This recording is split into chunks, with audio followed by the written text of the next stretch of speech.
आदाब। मैं मसरूर हसन सिद्दीकी एडवोकेट आपसे मुखातिब हूँ। आपको जैसे मालूम है कि गवर्नमेंट ने आर्मी में भर्ती के लिए अग्निपथ के नाम से एक स्कीम लाई है, जिसमें 4 साल के लिए कॉन्ट्रैक्ट पे भर्ती की जाएगी और 4 साल बाद ये जो नौजवान फौज में भर्ती होंगे इनको रिटायर किया जाएगा और इसमें से सिर्फ 75% रिटायर कर दिए जाएंगे और 25% को आर्मी में परमानेंट कमीशन मिल जाएगा। तो ये जो 75% रिटायर होंगे, ये अभी इनकी भर्ती 17 साल से 23 साल की इन्होंने एज के लिए रखी है और मान लीजिए कोई 23 साल में भर्ती होता है और 27 में रिटायर करते हैं उसको, तो 27 साल बाद उसके पास नौकरी के क्या मौके रहेंगे। या कोई 25 साल में रिटायर होता है, 22 साल में, 23 साल में रिटायर होता है, तो उसके पास क्या आगे नौकरी के मौके रहेंगे, क्योंकि क्वालिफिकेशन तो उसके पास 10th या 12th करके वो फौज में भर्ती हो जाएगा 4 साल के लिए। जो उसकी उम्र डिग्री करने की या आगे कोई टेक्निकल कोर्स करने की थी, उसमें वो फौज के अंदर अपनी ड्यूटी अंजाम दे रहा होगा। तो उसके बाद क्या मौके रहेंगे। ज़्यादा से ज़्यादा वो कहीं किसी में सिक्योरिटी गार्ड लग जाएगा किसी कंपनी में, या कोई छोटा मोटा अगर हुआ काबिलियत हुई किसी के अंदर तो क्लरिकल जॉब लग जाएगा। इसके अलावा उसको कहीं नौकरी नहीं मिलेगी। हालांकि ये कह रहे हैं कि हम उनके लिए कुछ रोजगार के मौके फराहम कराएंगे और मध्य प्रदेश, मणिपुर और असम के सीएम ने ये भी कहा है कि ये जो रिटायर होंगे आर्मी से 4 साल बाद 75% लड़के की आर्मी की ट्रेनिंग लेकर आए हुए होंगे, तो हम इनको पुलिस के अंदर भर्ती में प्राथमिकता देंगे। अब कितनी प्राथमिकता दी जाएगी, एक तो ऑलरेडी रिजर्वेशन होता है फौज के अंदर, पुलिस के अंदर 50% से ज़्यादा तो ये कास्ट बेस्ड रिजर्वेशन चल ही रहा है SC ST OBC का। उसके अलावा फिर उसके अंदर ये रिजर्वेशन या ये प्राथमिकता दे दी जाएगी, तो फिर जनरल कैंडिडेट्स के लिए कितनी सीटें बचेंगी पुलिस के अंदर।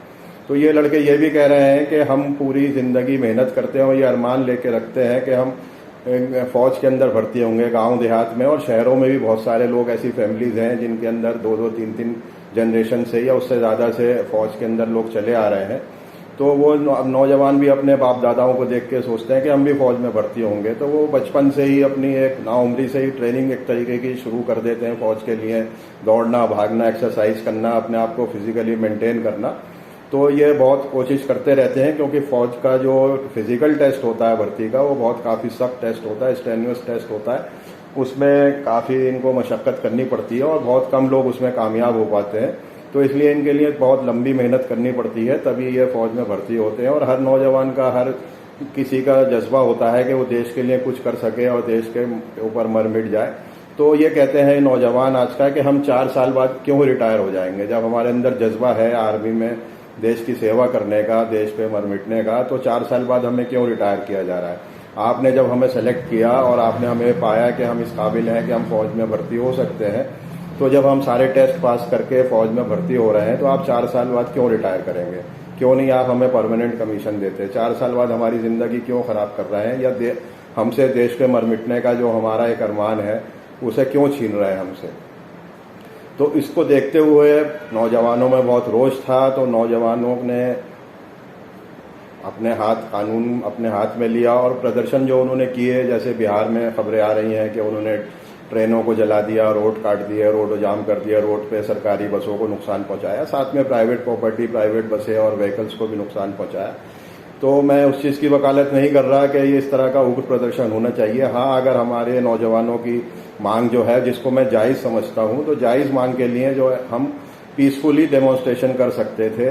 हम फौज में भर्ती होने जा रहे हैं तो हमें कानून का उल्लंघन नहीं करना चाहिए। हम एक आर्म फोर्सेज में डिसिप्लिन फोर्स का अगर हिस्सा बनने चाहते हैं तो हमें अपना डिसिप्लिन भी दिखाना चाहिए, चाहे फौज के अंदर हो या फौज के बाहर हो। तो ये उग्र प्रदर्शन की तो मैं वकालत नहीं कर रहा, लेकिन हाँ ये बात जरूर कह रहा हूँ कि रोष जो फैला है लोगों के अंदर, जो प्रदर्शन हुआ है, ये इसकी आग अब पूरे देश में फैल गई। जो बिहार से शुरू हुई थी, उसके बाद मध्य प्रदेश, यूपी और दूसरे इलाकों से होते हुए दिल्ली NCR में भी आ गई है, नोएडा में, गुड़गांव में, गाजियाबाद में, और यहाँ तक के नेशनल कैपिटल दिल्ली में भी आज कई जगह उग्र प्रदर्शन हुए हैं। ट्रैफिक रोका गया है और वाहनों को नुकसान पहुंचाया गया है। गवर्नमेंट को इस चीज़ को देखना चाहिए कि ऐसी स्कीम लेकर आए हैं बिना सोचे समझे, इससे नौजवानों के ऊपर, उनकी लाइफ के ऊपर कितना बुरा असर पड़ेगा। बहुत सारे लोग ऐसे हैं जो सालों साल इंतजार कर रहे हैं कि आर्मी में भर्ती खुलेगी और हम आर्मी में भर्ती होंगे। बहुत सारे ऐसे लोग हैं जो फिजिकल एग्जाम क्लियर भी कर चुके हैं, लेकिन अभी तक उनको नौकरी ज्वाइन करने की कॉल नहीं आई है। तो इस तरह जो जिन लोग फिजिकल क्लियर कर चुके हैं, उनको जो नौकरी ज्वाइन करने का मौका मिलने वाला था, वो भी गवर्नमेंट ने खत्म कर दिया ये स्कीम लाने के बाद। तो क्या उनको अब दोबारा फिजिकल एग्जाम देना पड़ेगा? और नौजवान ये भी कह रहे हैं कि 4 साल बाद हम क्या बिल्कुल बेकार हो जाएंगे, हमें आप रिटायर कर रहे हो तो रिटायरमेंट के बाद हमें कोई पेंशन भी नहीं दे रहे। अगर आपको कमीशन देना भी था तो कम से कम जैसे शॉर्ट सर्विस कमीशन होता है 10 साल का 12 साल का, उस तरह का इनको एक शॉर्ट सर्विस कमीशन दे देते, 10 साल 12 साल का देते और उसके बाद इनको पेंशन देते। गवर्नमेंट असल में अपने खर्चे बचाना चाह रही है। गवर्नमेंट चाह रही है कि हम कम इनको पैसों में रखें, इनको जो परमानेंट एम्प्लॉइज को जो बेनिफिट्स दिए जाते हैं वो ना दें, इनको एक लमसम अमाउंट उन्होंने फिक्स कर दिया है। पहले साल 30,000, दूसरे साल 35,000, ऐसे वो बढ़ते बढ़ते लास्ट में जाके 40,000 के करीब सैलरी बनेगी उनकी। और उसमें से जब ये रिटायर होंगे 4 साल बाद तो इनको एक 5 लाख के करीब एक कॉर्पस जो है इनके हाथ में दे दिया जाएगा, जो कि नाकाफी होता है। 5-4 साल बाद रुपए की क्या वैल्यू होगी और इस 5 लाख रुपए में आदमी क्या कर पाएगा, ये आप लोग खुद सोच सकते हैं। तो कम से कम 10 साल का या 12 साल का एक शॉर्ट सर्विस कमीशन देते हैं, उसके बाद इनको पेंशन भी देते। हाँ, 10 साल बाद 12 साल, 4 साल के अरसे में आदमी क्या फौज में सीखेगा? 6 महीने तो वो कहते हैं ट्रेनिंग में लग जाते हैं। उसका जो इन्फेंट्री की ट्रेनिंग होती है वो काफी सख्त होती है, उसको सीखने में 1-1.5 साल लग जाते हैं।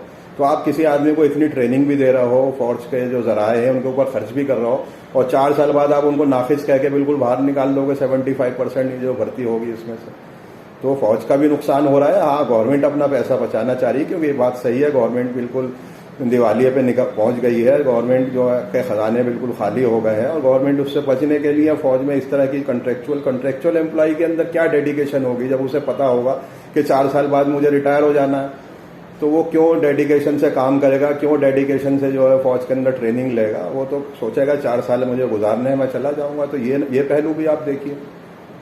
तो हम किस तरह के फौजी तैयार करेंगे जो आप कॉन्ट्रेक्चुअल रख रहे हैं और उसको उम्मीद भी नहीं होगी कि मैं परमानेंट होऊंगा या नहीं होऊंगा। तो ये लोग रोड पे निकल ही आए हैं, लेकिन अभी तक गवर्नमेंट की तरफ से इस पे कोई बयान नहीं आया है, कोई रद्द-ए-अमल नहीं आया है, चाहे डिफेंस मिनिस्टर का नहीं आया है। देश की कानूनी व्यवस्था खराब हो रही है, उस पर होम मिनिस्टर का कोई बयान नहीं आया है और स्टेट चीफ मिनिस्टर्स भी इस पर खामोश है। आप देखिए इसके बरक्स कहीं छोटे मोटे मुजाहरे हो रहे हैं, डिमॉन्स्ट्रेशन हो रहे हैं, तो फौरन गवर्नमेंट जो है डिमॉन्स्ट्रेटर्स के घर पे बुलडोजर चला देती है। मैं ये नहीं कह रहा कि इन नौजवानों के घरों पे भी आप बुलडोजर चलाइए, लेकिन कानून सबके लिए एक जैसा होना चाहिए। अगर वहां पे आपने अरेस्ट किया है, बुलडोजर चलाया है, तो इन नौजवानों को कम से कम रोकने की तो कोशिश कीजिए। आप ना रोकने की कोशिश कर रहे हैं, ना आप इनसे बातचीत करने की कोशिश कर रहे हैं, ना कोई अपना स्टेटमेंट दे रहा है। तो ये किस तरह की गवर्नमेंट है और किस तरह से जो है देश चलेगा, मेरी समझ से बाहर है। अब ये जो बच्चे इन्होंने जो है अग्निपथ नाम रखा है, तो हरिवंश राय बच्चन की एक बहुत मशहूर कविता की मैं कुछ पंक्तियां सुना रहा हूं, जो अग्निपथ है उसी से मुतासिर होकर इन्होंने ये नाम अग्निपथ रखा है। और तो मैं अग्निपथ के बारे में आपको 2 लाइनें पढ़ के सुना देता हूं। वृक्ष हो भले खड़े, हो घने हो बड़े, एक पत्र छा भी मांग मत मांग मत मांग मत। अग्निपथ अग्निपथ अग्निपथ, तू न थकेगा कभी, तू न रुकेगा कभी, तू न मुड़ेगा कभी, कर शपथ कर शपथ कर शपथ। अग्निपथ अग्निपथ अग्निपथ। ये महान दृश्य है, चल रहा मनुष्य है, अश्रु श्वेत रक्त से लथपथ लथपथ लथपथ। अग्निपथ अग्निपथ अग्निपथ।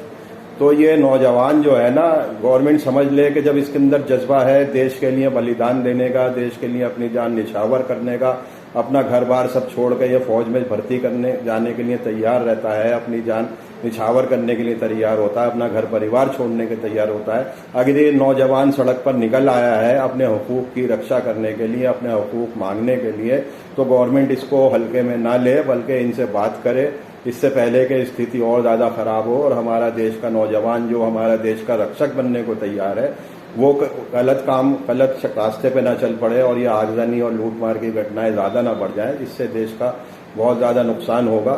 तो गवर्नमेंट को चाहिए कि बर वक्त इस पे कार्रवाई करते हुए इनसे बात करे या अपना कोई स्टेटमेंट लेकर आए। और मेरी तो यही राय है कि ये शॉर्ट सर्विस कमीशन दिया जाए इनको 10 या 12 साल का, ताकि इनकी लाइफ कुछ सिक्योर हो और उसके बाद इनका कुछ एक पेंशन का इंतजाम किया जाए, जिसकी